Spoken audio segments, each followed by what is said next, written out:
King George III never set foot in America, unless, of course, you count Jonathan Groff's spot-on performance on Broadway. But the real king, his direct descendant, King Charles III, flew to Washington this week, walked into the U.S. Capitol, and addressed a joint session of Congress. And then he went to a state dinner at the White House where he told Donald Trump to his face in front of cameras, quote, "Dare I say that if it wasn't for us, you'd be speaking French." Man, he had jokes. Lots of them, too. This constitutional monarch, who I believe is technically forbidden from political speech, stood in the room where it happens, looking at the man who told Davos that he saved Europe from speaking German, and said, "Sir, we were here first. Sit down." Indeed, you recently commented, Mr. President, that if it were not for the United States, European countries would be speaking German. Dare I say that if it wasn't for us, you'd be speaking French. And then Trump reacted the way that you would kind of expect.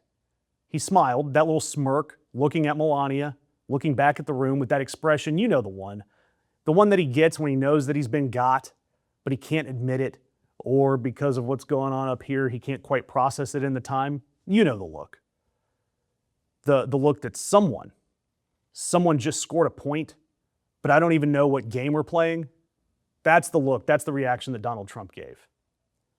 And look, Charles, he opened his speech to Congress by acknowledging that as a direct descendant of King George III, he's aware that America's founding was in part a personal rebuke of his family. And I see all of you guys out there, the right-wingers, going, "Where's the no kings protesters when an actual king is here?"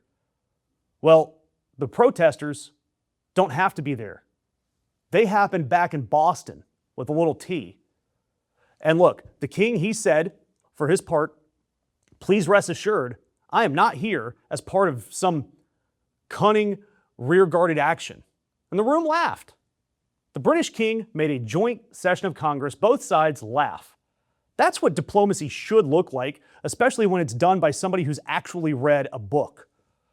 But then he got down to business, and he didn't name names, he didn't name Trump, he didn't speak specifically about Iran. He told Congress that our alliance cannot rest on past achievements or assume that foundational principles simply endure. He spoke about NATO being indispensable. He got a bipartisan standing ovation for defending Ukraine in the same building where Republicans have been blocking Ukrainian aid for months.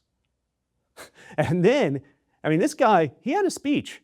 He quoted William Shakespeare's Henry V at the state dinner about peace. At a dinner thrown by a man who's currently running an illegal war of Epstein distraction in Iran. He talked about peace while sitting across from a man who threatened to let an entire civilization die tonight. Meanwhile, Trump went out to reporters and said that Charles agrees with me on Iran's nuclear program, saying, "We're doing a little Mideast work right now. We're doing very well. We have militarily defeated that particular opponent, and we're never going to let that opponent ever. Charles agrees with me, even more than I do. We're never going to let that opponent have a nuclear weapon. They know that.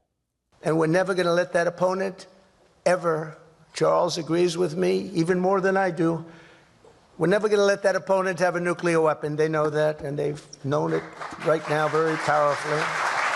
By the way, Charles agrees with Trump more than Trump agrees with Trump.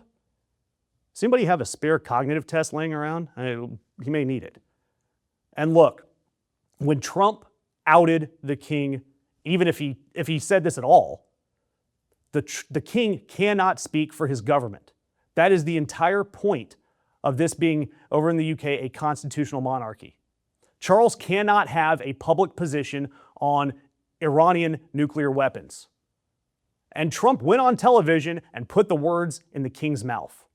It's typically expected that conversations with the royals are kept private. Doesn't matter if it's Donald Trump, anyone has to keep those private. Charles also met with tech leaders at Blair House, Bezos, Tim Cook, all of them talking about AI guardrails and startup funding, which, look, for whatever it was worth, Charles was doing actual diplomatic work while Trump was concerned with bragging that King Charles agreed with him. Right down the street. And this is only the second time that a British monarch has spoken to our Congress. Only the second time. The first time was Queen Elizabeth II, and that was back in 1991. The difference is that nobody needed Queen Elizabeth to remind Congress that democracy exists. Irony of all ironies there. Charles had to do that, and he did it with a handshake and a Shakespeare quote and jokes that made the room laugh, but then go a little uncomfortably silent before anyone started clapping because they realized the reality of the regime we're living under. So, what comes next? Soon we'll see. Oceans will rise and yes, empires will fall. But King Charles showed up and he said what needed to be said, even though he's not allowed to go much further. And he got a standing ovation for it from both sides of the aisle. Something our president could never do. Look, ahead of November, we need all of the help we can get getting stories like this one out in front of the algorithm. And that's where I'm counting on you guys. To help us out, I need you guys to subscribe. I need you guys to comment like there's no tomorrow. I need you to share these stories and do it for any independent media outlet that you follow because we need your help.